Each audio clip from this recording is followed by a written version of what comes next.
వెనక్కి జరుగు అన్న వర్మనా వర్మనా కొంచెం వెనక్కి వర్మ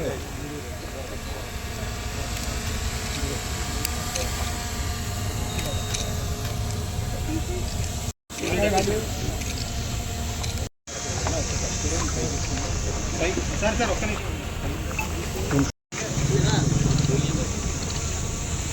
అన్న ఒకసారి అంటే సైడ్ వర్మ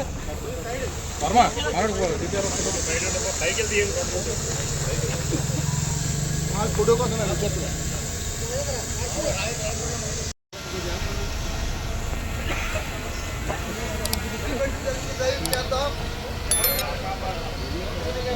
సార్ ఒకసారి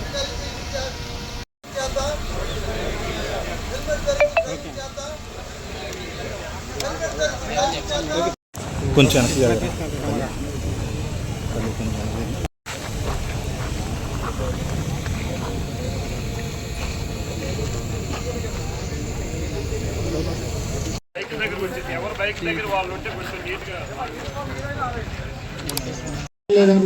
పులవర్తి రామాంజనేయులు గారికి, అట్లాగే ఎస్పీ గారికి, జేసీ గారికి, అట్లాగే వేదిక ఇతర పెద్దలకి మాసోత్సవాల్లో చేస్తున్నాము. ఎందుకు చేస్తున్నామంటే ఈ జరుగుతున్న యాక్సిడెంట్లో మానవ తప్పిదాలు అనేది 70 to 80% వరకు మానవ తప్పిదాల మాసోత్సవం అనేది సెంట్రల్ గవర్నమెంట్ వారు, స్టేట్ గవర్నమెంట్ వారు, మన డిస్ట్రిక్ట్ కలెక్టర్ గారి ఆదేశాల మేరకు చేస్తున్నాము.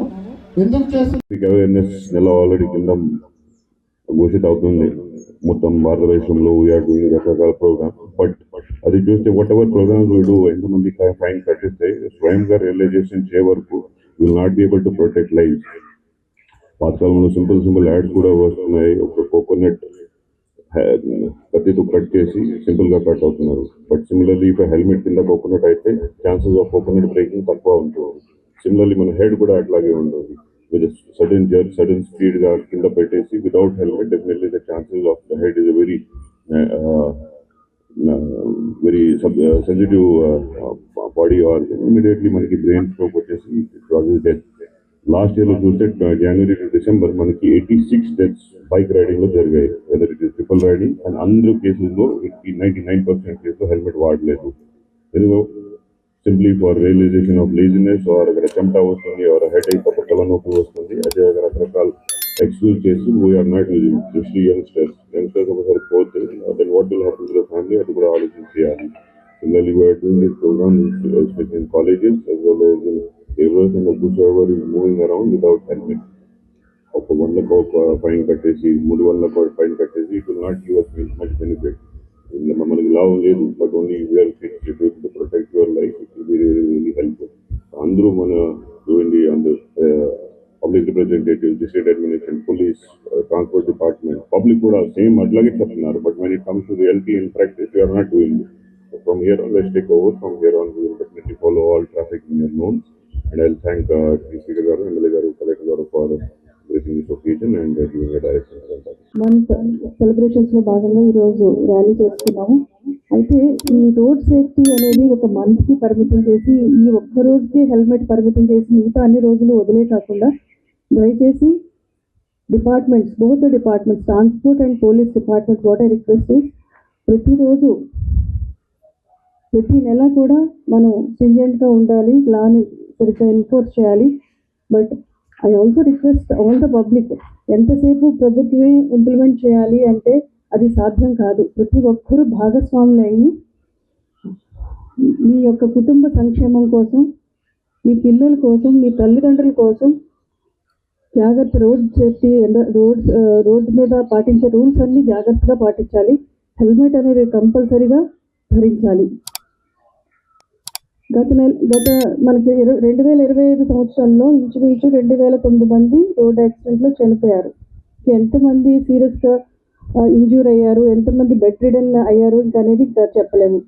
అలాగే 2024లో 228 మంది చనిపోయారు. ఇప్పుడు ఈ 500 ఫ్యామిలీస్ ఈరోజు చూస్తే బహుశా బైక్ మీద వెళ్తున్నారు, లేకపోతే కార్లో వెళ్తున్నారు, చనిపోయారు అంటే కుటుంబానికి బ్రెడ్ విన్నర్ అయి ఉంటారు. దయచేసి పిల్లలు, స్టూడెంట్స్, మీరు స్పీడ్గా హీరోయిజం చేయాలని చెప్పి బైక్స్ మీద స్పీడ్గా వెళ్ళడం కాదు, ఇంటికి తొందరగా వెళ్ళడం కాదు ముఖ్యం. ఒక 2 నిమిషాలు లేట్ అయినా కానీ సేఫ్గా ఇంటికి వెళ్తే మీ యొక్క తల్లిదండ్రులు సంతోషిస్తారు.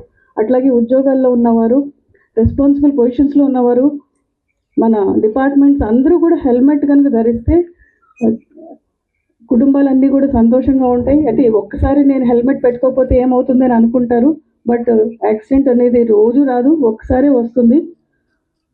ఆ ఒక్కసారికి ఇంకా ప్రాణం ఉంటే అదృష్టవంతులు, బట్ ఉన్న ఒకవేళ అయ్యింది అంటే డెత్ అయితే ఇంకా అసలు ఇంకా నాన్ రికవరీ అనేది ఏమి ఉండదు. ఇంకా ఎప్పుడైతే సీరియస్ యాక్సిడెంట్స్ అయితే చాలామంది బెడ్ రిడన్ ఇట్లాంటివన్నీ ఉండడం జరుగుతుంది.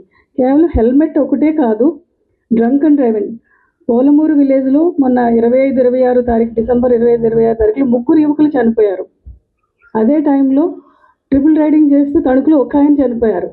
అదే టైంలో మన జిల్లా బోర్డర్ బయటే అయినప్పటికీ ఇంకొక 3 ట్రిపుల్ రైడింగ్ చేస్తూ 3 చనిపోయారు. ఎందుకు నాకు ఇవి ఇంత తీవ్రంగా మైండ్లో ఉండిపోయినాయి అంటే, వాళ్ళందరూ కూడా ఆ ఇంటికి బ్రెడ్ విన్నర్స్. చిన్న వయసులో ఉన్న వాళ్ళు 30 సంవత్సరాలు, 27, 28, 29 వయసు వాళ్ళు. అలాగే మన పాలకోడేరులో 13 ఏళ్ళ అబ్బాయి, 14 కాదండి 13 ఏళ్ళ అబ్బాయి బైక్ డ్రైవ్ చేసుకుని ఆయన చనిపోయారు. ఆ బాబు ఇది విపరీతమైన శోకం కలిగిస్తుంది తల్లిదండ్రులకి. దయచేసి అర్థం చేసుకోవాలి, మనం అందరూ కూడా కలిసికట్టుగా ఒక్క డిపార్ట్మెంట్సే చేయాలి, రెగ్యులేట్ చేయాలి అంటే కుదరదు. ప్రతి ఒక్కరూ ఒక బాధ్యతాయుతంగా మెలిగి ఈ రూల్స్ అనేది ఖచ్చితంగా పాటించాలి. ట్రిపుల్ రైడింగ్స్, బైక్ మీద వెళ్తున్న వాళ్ళు, నేను రోడ్డు మీద వస్తే హాఫ్ ఆఫ్ ద పీపుల్ ఫోన్స్లోనే ఉంటున్నారు. అది మీ యొక్క ప్రాణం పక్కన పెట్టండి, రోడ్డు మీద వెళ్ళే చిన్నపిల్లలో లేకపోతే పెద్దవాళ్ళలో వాళ్ళని మనం యాక్సిడెంట్ చేస్తాం,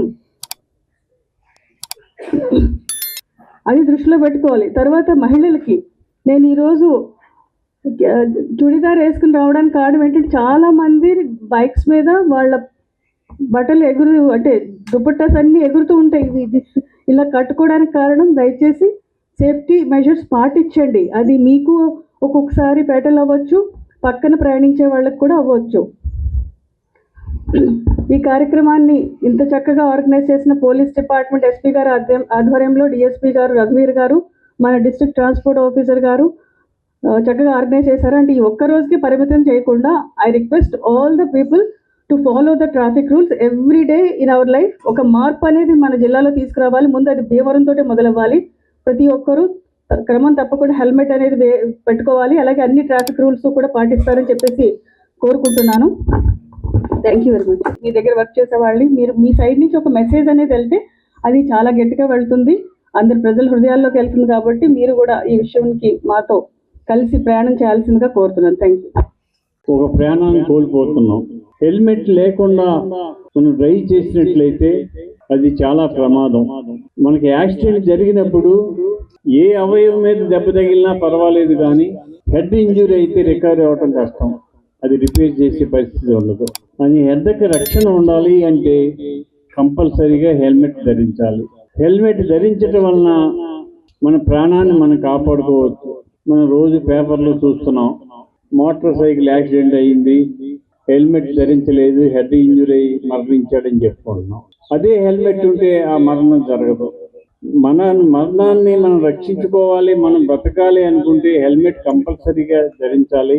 కొంతమంది అయితే హెల్మెట్ కాళ్ళ ముందు పెట్టుకుని వచ్చేస్తూ ఉంటారు, కొంతమంది వెనకాల క్యారేజీలో పెట్టుకుంటారు. అట్లా కాకుండా కంపల్సరీగా హెల్మెట్ ధరించి ప్రాణాన్ని రక్షించుకునే విధంగా ఆలోచన చేయాలని, భద్రతే మన బాధ్యత వహించాలని కోరుకుంటూ ఈరోజు ఈ చక్కని ర్యాలీ ఏర్పాటు చేసిన అధికారులందరికీ మనస్ఫూర్తిగా అభినందనలు తెలియజేస్తుంది. ముందుగా నా ధన్యవాదాలు. ఈ జనవరి నెల అంతా కూడా సడక్ సురక్ష జీవన్ రక్ష అనే పేరుతో రోడ్ సేఫ్టీ, లైఫ్ సేఫ్టీ అనే ఆస్పెక్ట్తో కేంద్ర ప్రభుత్వం చెప్పినప్పటికీ ఇంప్లిమెంట్ చేయటం, మన స్థాయిలో ఒక పట్టుదలగా ఇంప్లిమెంట్ చేయటం అనేది ఏదో తూతూ మంత్రంలా కాకుండా చాలా ప్రెస్టీజియస్గా, మరి ఇంత దూరం కూడా ఆల్మోస్ట్ ఒక 8 కిలోమీటర్లు కలెక్టర్ గారు, ఎమ్మెల్యే గారు మొత్తం అందరం కూడా డ్రైవ్ చేసుకుంటూ వచ్చాం. అంటే అది కమిట్మెంట్ని సూచిస్తుంది. ఆ వచ్చేటప్పుడు దారిలో చూస్తే నేను చిన్నబాబు ఒక మోటార్ సైకిల్ మీద వచ్చాము. ఎక్కడో 1-2 హెల్మెట్ పెట్టారు తప్ప 98% ఎవడో హెల్మెట్ పెట్టుకోవాలి. సో మరి చాలా రిపేర్ చేయవలసిన అవసరం ఉంది. మరి చాలామంది ఏమో ఈ మధ్యన నెంబర్ ప్లేట్లు కూడా ఆడి తాలూకా ఈడి తాలూకా అని చెప్పి నెంబర్ ప్లేట్లు ఉంటున్నాయి. అన్నిటి మీద కూడా కఠిన చర్యలు తీసుకుని ఖచ్చితంగా ఎవరైనా మీ పెనాల్టీ 1000 రూపాయలు ఉంటే వేయటానికి రామాంజనేయులు గారి తాలూకా, చంద్రబాబు తాలూకా, నా తాలూకా అంటే కనీసం రెట్టింపు పెనాల్టీ వేస్తే కానీ ఈ తాలూకాలు ఈ గొడవ వదలదు. ఖచ్చితంగా పెనాల్టీ స్ట్రిక్ట్గా ఇంప్లిమెంట్ చేస్తే తప్ప మామూలుగానే రూల్స్ అంటే చాలామందికి కొంచెం కాస్త చులకన భావం ఉంటుంది. కానీ రూల్ అంటే భయపడేలాగా చేయవలసిన బాధ్యత పోలీస్ అధికారుల మీద ఉంది. ముందుగా మా తెల్ల బట్టలు చూసి ఎవడో పెద్దగా భయపడ్డాం, ఇప్పుడిప్పుడే కొంచెం కొంచెం భయపెడుతున్నాం. బట్ కాకి బట్టలు చూస్తే మటుకు ప్రతివాడు భయపడతాడు. సో స్ట్రిక్ట్గా మీరు ఖచ్చితంగా పెనాల్టీ వేయటం అంటే అది డబ్బులు కలెక్షన్ గురించి కాదు, ఒక క్రమశిక్షణ అలవాటు చేయటం కోసం కంపల్సరీగా పెనాల్టీ వేయవలసిందే. ఇది ఒక్క హెల్మెట్ పెట్టుకోవటం కోసమే కాదు, కారుల్లో ప్రయాణం చేసే వాళ్ళందరూ కూడా సీట్ బెల్ట్ పెట్టుకోవాలి. మరి సీట్ బెల్ట్కి మరి ఏం చేస్తున్నారు, మరి ఎమ్మెల్యే గారు కూడా ఏం చేస్తున్నారో నాకు తెలియదు. ఎదర్ సీట్లో కూర్చుంటే మన డ్రైవర్ ముందే అందులో తాళం పెట్టేస్తున్నాడు మనం ఇది పెట్టుకోకుండా. సో అది చాలా డేంజరు. ఒక్కొక్కసారి మేము కూడా మరీ సిటీలో తిరిగేటప్పుడు ఒక్కొక్కసారి తాళాన్ని మరి నేను ప్రోత్సహించకపోయినా ఒక్కోసారి అలా వదిలేయాల్సి వస్తుంది, 2 నిమిషాల్లో దిగిపోతాం కదా అని. కానీ ప్రమాదం ఎప్పుడు వస్తుందో తెలియదు కాబట్టి ఖచ్చితంగా ఆ సీట్ బెల్ట్లో దొంగ తాళాలు పెట్టి మనల్ని మనం మోసం చేసుకుని చంపుకోకుండా సీట్ బెల్ట్ స్ట్రిక్ట్గా ఫాలో అయ్యి, ఎందుకంటే ఇప్పుడు సేఫ్టీ ఆ బెలూన్ ఓపెన్ అయ్యేది మినిమం ప్రతి కార్లో కూడా 6 ఉంటున్నాయి. ఆ సీట్ బెల్ట్ పెట్టుకోకపోతే అది ఓపెన్ కాదు. అంచేత ఈ వారోత్సవంలో భాగంగా ఒక హెల్మెట్ అవేర్నెస్సే కాకుండా సీట్ బెల్ట్ అవేర్నెస్, అలాగే అన్నిటికన్నా ముఖ్యమైనది సెల్ ఫోన్. ఎవడు మోటార్ సైకిల్ నడిపినా ఇలాగే నడుపుతున్నారు, అయితే ఇక్కడ ఫోన్ ఉంటుంది. సో సెల్ ఫోన్ మాట్లాడితే ఒక సపరేట్ పెనాల్టీ, హెల్మెట్ లేకపోతే సపరేట్ పెనాల్టీ. హెల్మెట్ ఉంటే సాధ్యమైనంత వరకు, ఇందాక కలెక్టర్ గారు కూడా చెప్తున్నారు, హెల్మెట్ ఉంటే సాధ్యమైనంత వరకు సెల్ ఫోన్ మాట్లాడటం చాలా కష్టం, అది మరీ కమిట్మెంట్ ఉంటే తప్ప. సో కాబట్టి హెల్మెట్ని మనం స్ట్రిక్ట్గా ఎన్ఫోర్స్ చేస్తే ఈ సెల్ ఫోన్ వలన కూడా చాలా మరణాలు కంట్రోల్ అవుతాయి. మన రాష్ట్రంలో ఇప్పుడే కొంచెం సెన్సస్ చూశాను నేను, కలెక్టర్ మేడం గారు మాట్లాడుతూ ఉంటే యావరేజ్ 8500 మంది ఈ రోడ్ యాక్సిడెంట్స్లో మరణిస్తున్నారు. అది చాలా చాలా పెద్ద నెంబరు.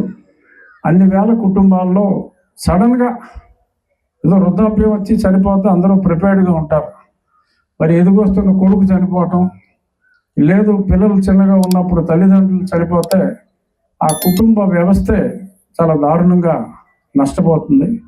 సో కాబట్టి మన చేతిలో ఉన్న ఈ మరణాలని ఖచ్చితంగా అవాయిడ్ చేయాలి అంటే అది పోలీస్ యంత్రాంగం, జిల్లా యంత్రాంగం ఖచ్చితంగా ఇందాక చెప్పారు, ఈ పొలిటీషియన్స్ సహకారం కూడా కావాలి అని. మేము ఇంటర్ఫేర్ అవ్వకపోతేనే మీకు ఒక సహకారం. అంతవరకు మా రామాంజనేయులు గారు కూడా ఇటువంటి వ్యవహారాల్లో జోక్యం చేసుకునే వ్యక్తి కాదు కాబట్టి ఖచ్చితంగా మా నుంచి సంపూర్ణ సహకారం కూడా ఉంటుంది, ఎటువంటి డిస్టర్బెన్స్ ఉండదు అని హామీ ఇస్తూ ఇంత చక్కటి కార్యక్రమానికి ముందు నుంచి సపోర్ట్ చేస్తున్న కలెక్టర్ గారికి, ఎస్పీ గారికి, జేసీ గారికి, మరొక్కసారి కండక్ట్ చేసిన డిఎస్పీ అండ్ ట్రాన్స్పోర్ట్ అధికారులకి నా హృదయపూర్వక ధన్యవాదాలు చెప్తూ, ఖచ్చితంగా మనస్సాక్షిగా ఈ రూల్స్ని పాటిద్దాం అని చెప్పి ఇప్పుడు ఎలాగో కార్యక్రమం ఉంటుంది, కానీ అక్కడ ఏదో ప్రమాణం చేసి వెళ్ళిపోయారా అని చెప్పి వెళ్ళిపోకుండా కనీసం ఇవాళ ఇక్కడికి వచ్చిన వాళ్ళు తిరిగి వెళ్ళేటప్పుడు కూడా హెల్మెట్ పెట్టుకుని వెళ్ళాలి. అప్పుడే మన కమిట్మెంట్. అంటే మోటార్ సైకిల్ మీద వెళ్ళే వాళ్ళు హెల్మెట్ పెట్టుకుని తిరిగి వెళ్తే ముందు మన కమిట్మెంట్ చాలా స్పష్టంగా అర్థమవుతుంది. ఈ క్షణం నుంచి హెల్మెట్ ఎవడు పెట్టుకోకపోయినా ఖచ్చితంగా చర్యలు తీసుకునే విధంగా ప్రోత్సహిద్దాం. ఎవరైనా ఫోటోలు తీసేసి, అంటే ఇప్పుడు సెల్ ఫోన్ ప్రతి ఒక్కరు ఫోటోలు చేస్తున్నాడు కదా, అలా వెళ్తూ ఉంటే పబ్లిక్ సర్వీస్ ఆ నెంబర్ తీసి డిఎస్పీ గారు మీరు ఉన్న ఒక హెల్ప్ లైన్ నెంబర్ ఇస్తే ఆ ఫోటోలు పెట్టేస్తాం ఆ టైంతో సహా. మీరు అలా యాక్షన్ తీసుకుంటున్నారంటే మరి ఎంతమంది పోలీసులు ఉంటారు పట్టుకోవడానికి? ప్రజలే ఒక పోలీసుల్లాగా వ్యవహరించి మరి పట్టిస్తే ఇంకొంచెం డిసిప్లిన్ ఉండి మరింత బాగా ఇది ఇంప్లిమెంట్ చేయడానికి అవకాశం ఉంటుందేమో పరిశీలించమని చెప్పి పోలీస్ శాఖ వారికి తెలియజేస్తాం. ధన్యవాదాలు.